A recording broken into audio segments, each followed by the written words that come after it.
It's where to say, hey guys, it's Klaus. Welcome back. Welcome back to another episode. How are you guys doing? I'm doing pretty good.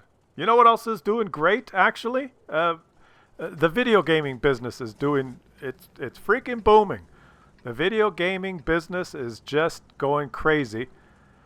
I spent some time watching the World Esports final of League of Legends, one of the most popular multiplayer online free games in the world.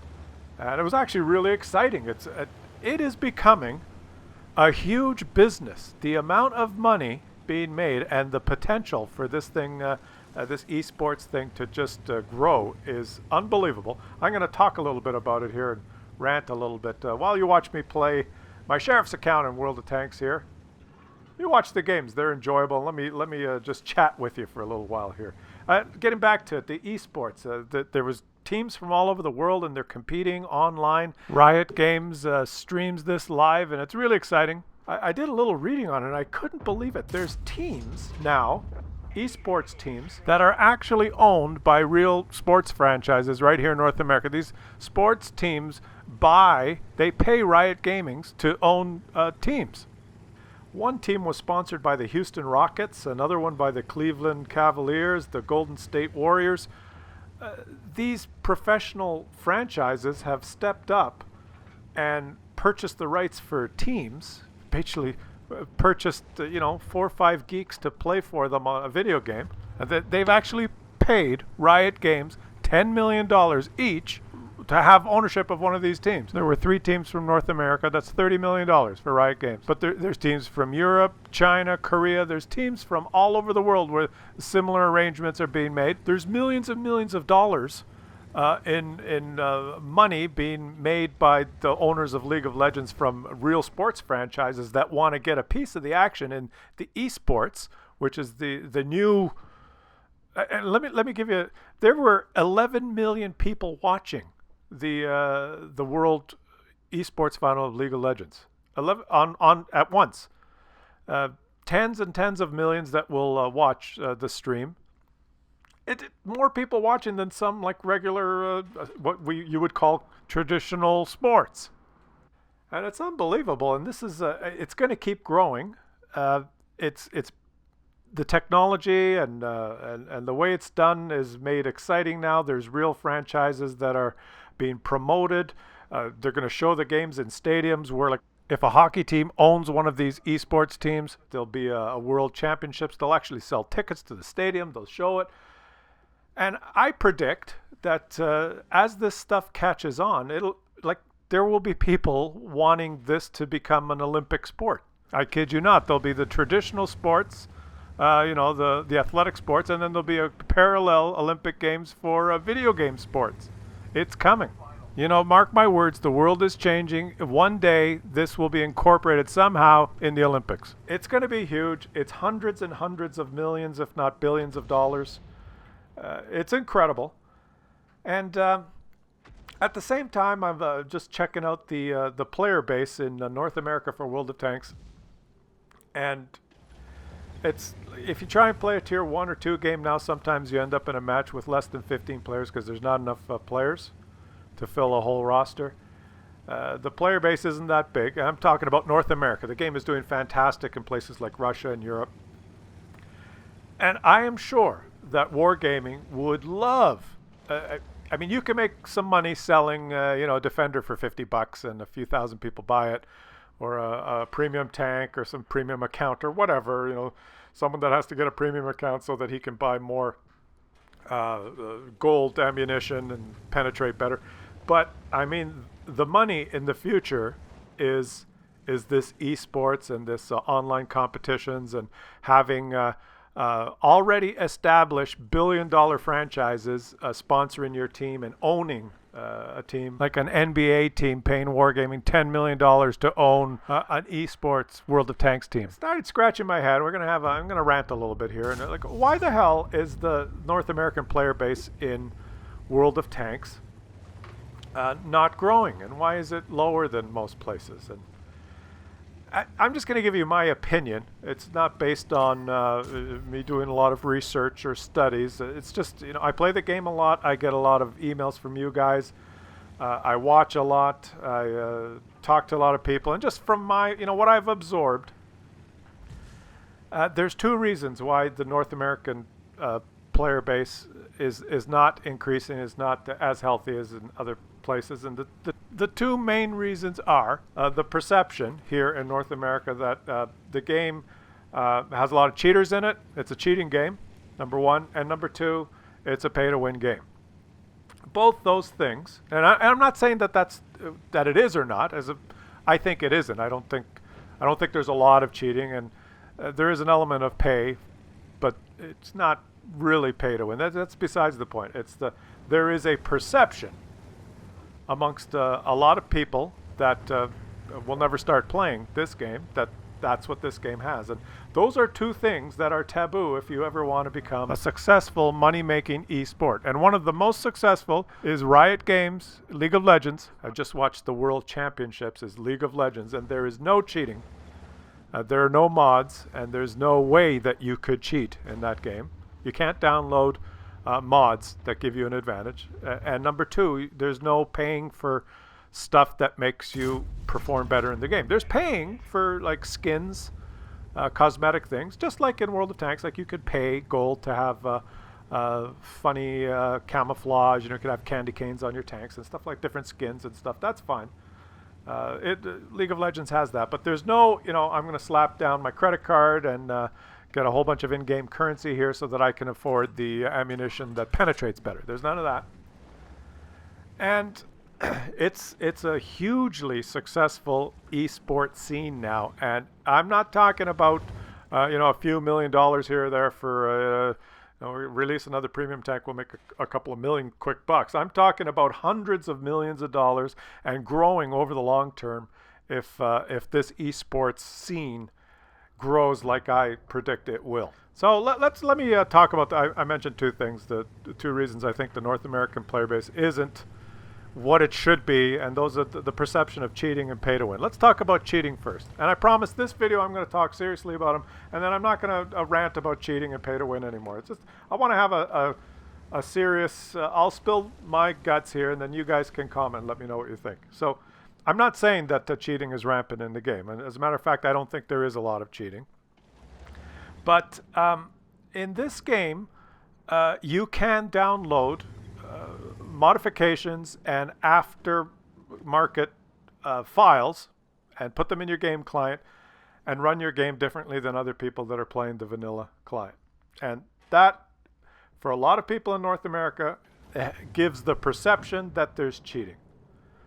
And you notice I said North America because the game is doing great in Russia. It's hugely popular. It's pretty popular in Europe, and it's struggling a little bit in North America. And I think that stems from the world is not the same everywhere, and what one society's perception is not necessarily what another society's perception will be. Like, for example, we're talking about sports. We're talking about Russia.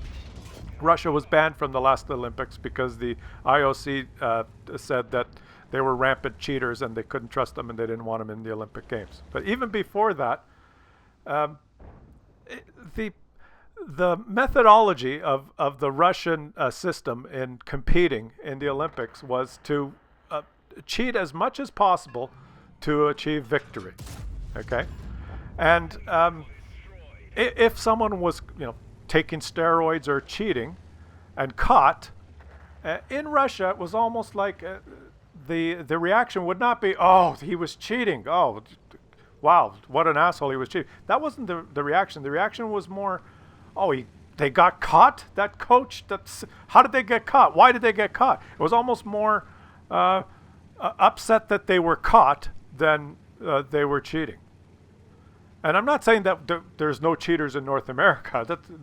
Let me keep going here. There's just as many cheating bastards in North America. It's just that the perception is different here. For example, we're using the example of Olympics in Canada. We all watched, every Canadian that's old enough saw Ben Johnson in that 100-meter final run the fastest 100-meter sprint ever run, ever, to this day, and win the gold medal, and people waving flags and cheering and just proud as anything. And then A couple hours later, when he, he pissed in the bottle and took the urine test, he was caught taking anabolic steroids. You're a cheater. You do not get the gold medal. Immediately, the reaction is, "Oh, you fucking cheater!" Dropped like a bag of shit. Who knows Ben Johnson now in Canada? He's nobody's hero. Just crossed off the list. You're a cheating prick. The reaction is much more stern, and in the U.S. the same thing. You got Lance Armstrong that won how many Tour de France's in a row? The hero of cycling in North America, propelled that sport. That sport grew in North America because of him, and he was the greatest cycler of all time and loved by the whole world. And then comes out on, of all places, on Oprah and admits he cheated the whole time, taking drugs or whatever. And the reaction was swift and stern, like, fuck you, you useless, pathetic cheater. Dropped. And no longer endorsing products. And the reaction wasn't, "Oh, how did he get caught? We should have covered it up." The reaction was, "You cheating prick," and dropped. And it's a difference.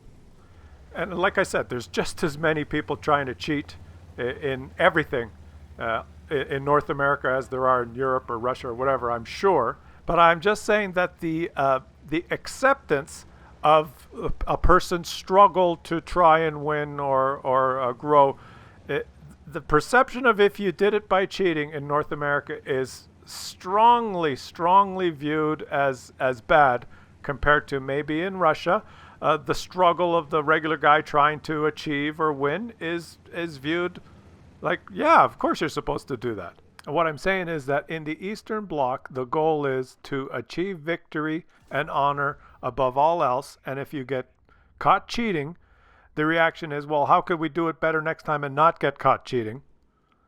Whereas in North America, the goal is to win and make money. But if you get caught cheating, no one wants a cheater doing your endorsements, and you drop like a hot potato immediately. And in fact, some of the Olympic sports that just got that perception of being cheating sports, like the judged sports, the perception that the judges are cheating, or some of the power sports where everyone takes steroids or cheaters. Those type of sports just dropped in popularity in North America and the U.S. People just became, as soon as cheating is a perception in a sport, it just falls by the wayside and no one's interested in it in North America. Whereas in other places, maybe some of the cheating sports become extra popular because, hey, we have the best steroid program in the world. We're going to dominate that sport. That's just my 2 bits. And in North America, you have a lot of people who have never even downloaded the game that just believe there is a perception. Yeah, I'm going to download that game, and then there's people that download mods and they're cheating and they're just going to beat me. So they don't even download the game. They don't even try. Before we get into the next game, let me run you this clip here. Look at this. It's just an example of one of the mods you can download. We all know about the zoom out mod and shit that I've talked about, but watch this. This is a well-known streamer. Let's watch. Okay, so the game's going on here, and there he is in his ARL up on the hill. Now watch closely as he aims at this tiger. The green number's flashing there. 206, 139 in green, and then he penetrates. Now it's flashing. He's going to aim at the tank here again. See in the center, the 206, 91, pulls the trigger, penetrates. Can you see that? Let me zoom in on the numbers in the center of the screen. The gameplay's not important, but let's zoom in here. Okay, you see that? 207, 110, fires, penetrates. Okay? Now watch this. This is just watch. Okay, so it comes over here, aims at this. Now the numbers, he's aiming. The numbers are red. 219, 294. You see that? The first number is his shell's penetration at that distance at the target he's aiming at. And the second number is the effective armor value, depending how the target's angled or whatever. So he knows that even with RNG, he can't penetrate. So he doesn't shoot. He knows. He's running a mod that basically tells him the armor penetration value of his shell and the effective armor of the enemy tank. Wherever he puts the dot, it's a weak spot finder. It's like, the numbers are all there on the screen. You don't have to learn weak spots. Ironically, the guy, he's such a good player, he doesn't need this. I don't know why he's running the mod, but people watch, and of course, you bet that there's going to be a lot of people that download it and use it. When I play, and I don't run any mods. I play the vanilla client. When I put my little reticule on an enemy, it's green if my shell penetration is greater than the armor, and it's red if it's not. It gives me that indication. It does not compute effective armor angling or anything like that. But he knew that's 294 millimeters of armor. Well, I guess I shouldn't shoot. Yeah, maybe I should just move this little dot around till I find a place I can penetrate. Or if I can't pen him, maybe I shouldn't shoot. I don't want to get detected. That's a mod. And I'm sure it's, you have to, I'm not saying that there's any cheating going on here. I'm just using it as an example. That is a mod. And Wargaming promotes mods. They have a website called the Mod Hub or something like that, where you can go and look at mods and download mods. There's a mod folder in the game where you can download mods. And that's one of them. I guess he's running it in Europe there. It must be a legal mod. I don't know. But, and maybe in a place like Russia, there's, like, mods are rampant and it's part of the process and accepted, and everyone's searching for, whatever advantage I can get and enhance my gameplay. Fine. And maybe in Europe there some are accepted and some are not. But I'm telling you, just from my opinion, in North America, stuff like that, when people see stuff like that, well, let's do it. Let's do the analysis here, because rather than just spouting off, there's three possibilities, right? One is people see that and they go, I don't give a shit. Whatever, they don't know, so nothing. That's one possibility, so nothing happens. Number two is they look at that and they say, oh, wow, that's pretty cool. There's a mod that tells you the enemy's armor. I should download that so that I can, I could just move my mouse around there and find the weak spots, or if I'm hidden in a bush and I'm not going to penetrate them, I'll make sure I don't shoot so I don't get this is going to help me, increase my unicomness. I should download this. And that's mainly people that are already playing, people that are already your customers Wargaming. They may want to download that mod. I'm not sure if you make any money on that, and that's not the point. The third possibility is, and in North America I think this happens a lot. People see that and they immediately feel, this game is full of cheat mods. No wonder I'm such a shitty player. These are people that don't want to use the mods or don't have them or whatever. They just get that perception that, yeah, of course, yeah, it's cheating.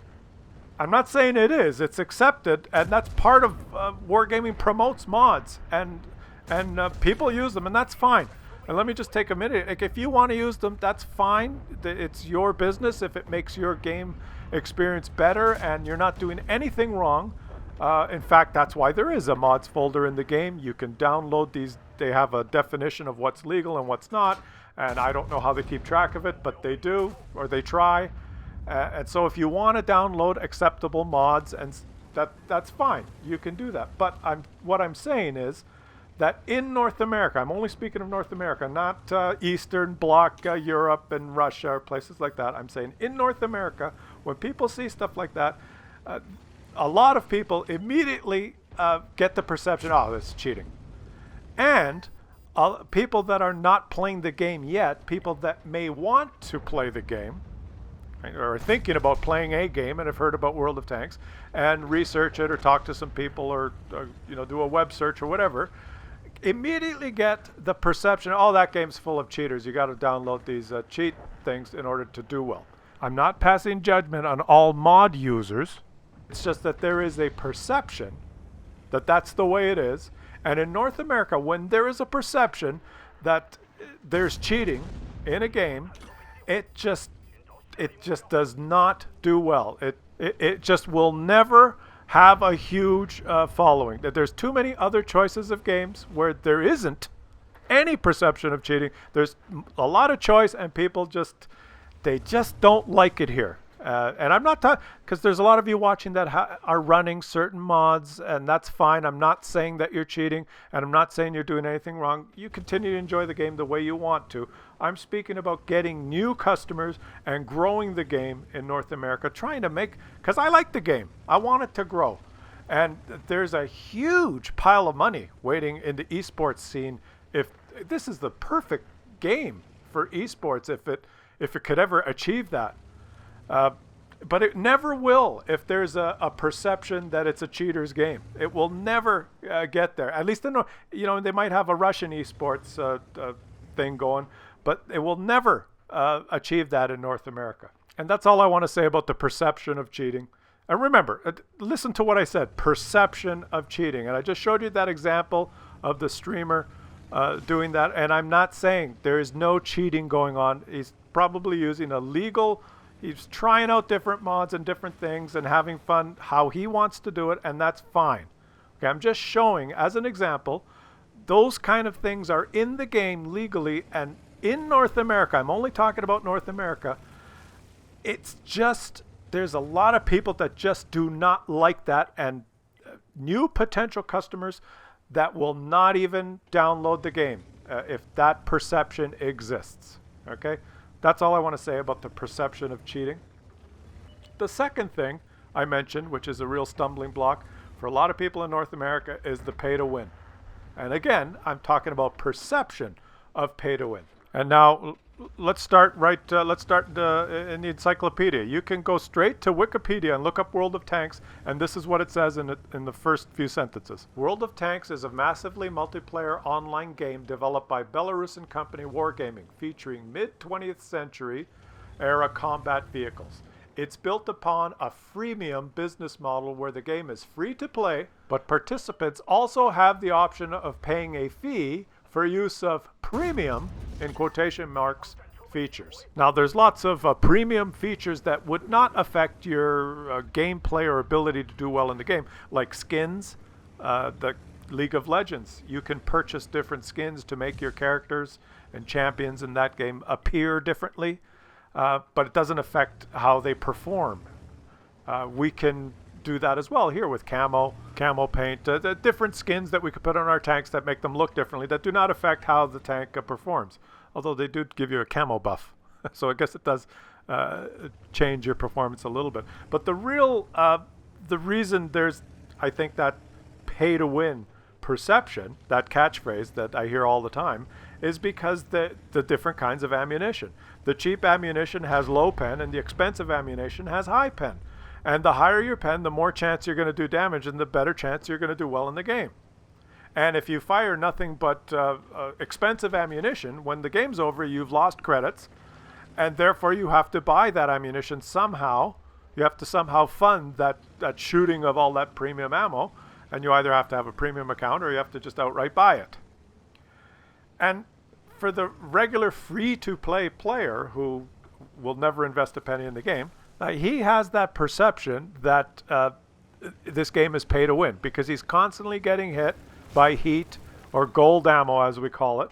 You know, he's playing a T-54 and he pulls around and shoots and bounces, and the enemy player in a T-54 pulls around the corner and fires heat at him and pens him easily because the heat penetration is 330 and the regular ammo penetration is 201 or something. And that difference gives the perception to a lot of players that it's pay to win, or a lot of people who haven't started playing yet who are you're trying to entice them to enter the game by saying it's a free-to-play game. But just a little bit of research or talking to some people that play, they immediately, before they've even decided whether they download the game. And remember, I'm talking here, getting back to the point of how to increase the player base and why is the North American player base not doing very well. You don't even get the guy downloading the game and trying it because he has this perception. We've talked about cheating, but there's the other perception that, oh, I'm going to have to spend money because if I go in there and just play the regular game and shoot the regular ammo, I'm not going to do well. And I know what you're all saying. Well, you can't all just play for free. It's the people that spend money that are keeping the game so everyone can enjoy it. And I understand that, but the world is evolving, and the world, she is a-changing. And this is to wargaming here, and you probably already know. The big money in the future is not going to be a couple of guys loading a few premium shells, firing a little bit of gold when they play their Comet in their bottom tier and they can't pen anything, so they have to fire some gold, and they have to have a premium account to do that. So it costs them $50 to get a half a year of premium account. That's not where the real money I mean, that is that'll keep you in business, keep the lights on, and it'll be an okay business model. But the real money, and I'm talking about the billions of dollars here, are in the esports. Getting already established professional sports franchises, paying money to the game developer to own the teams that are going to compete at a world level in an esports scene, and that's just going to grow. It's absolutely incredible. The Houston Rockets paid Riot Gaming $10 million to have a team. Teams from all over the world sponsored by already established sports teams that have the infrastructure, have the fan base, have the stadiums, have the distribution of merchandise, have everything going already. And this is just a natural, hey, let's get into esports business. And which games are going to be the ones that already established professional franchises are going to want to invest in and showcase and make an investment in? Well, they're going to be games that are popular all over the world. Games that people play everywhere. There's a huge following, and that necessarily means that there has to be a big following in North America, because whether you like it or not, North America is where a lot of the money is in the United States, and it's my opinion that you will just never grow the player base in North America enough with a game that has the perception of cheating and pay to win. There's plenty of other games, and the other gaming companies will make all the money. League of Legends, that world final, it was fun to watch. They made an absolute fortune, and it's just the beginning. It's going to get bigger year after year. Eventually, this is going to organize into a league of multi-games being shown, streamed around the world with different teams, funded and owned by existing professional sports franchises all over the world. And I know that World of Tanks wants a piece of that. I know they want a piece of this esports pie, because there's a huge amount of money available.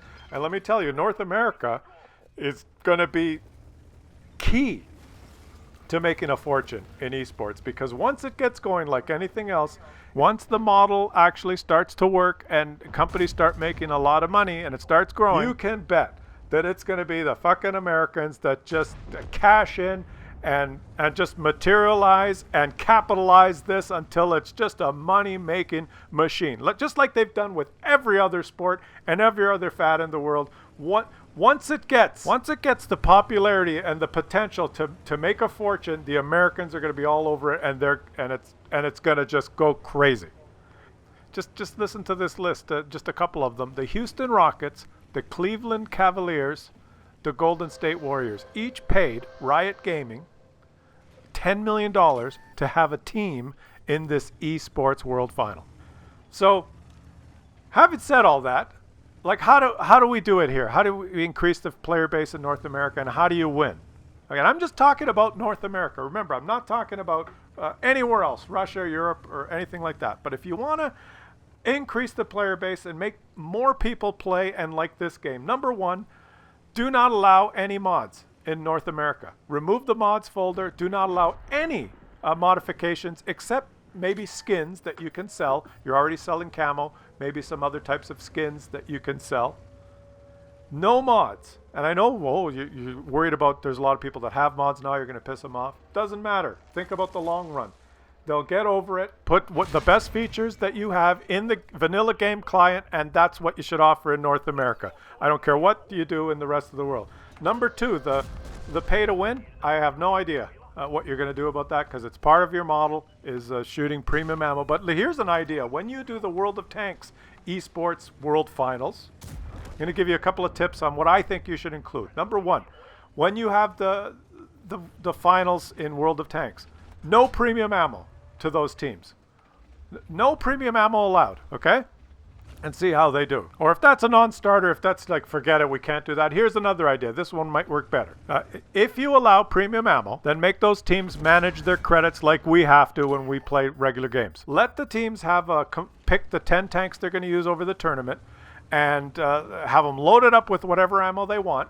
And as they play the games, if they lose credits and can't afford to reload their machines, then that's the way it is. They have to balance their what they spend and what they make in order to keep their tanks playing in the tournament. Here's another idea for the World of Tanks finals when you have them is because every time I watch them, when the mouse is overpowered, I see 5 mouses against 5 mouses, or it's 5 IS-7s versus 5 IS-7s, all depending on what map it is and which particular tank is overpowered at the time.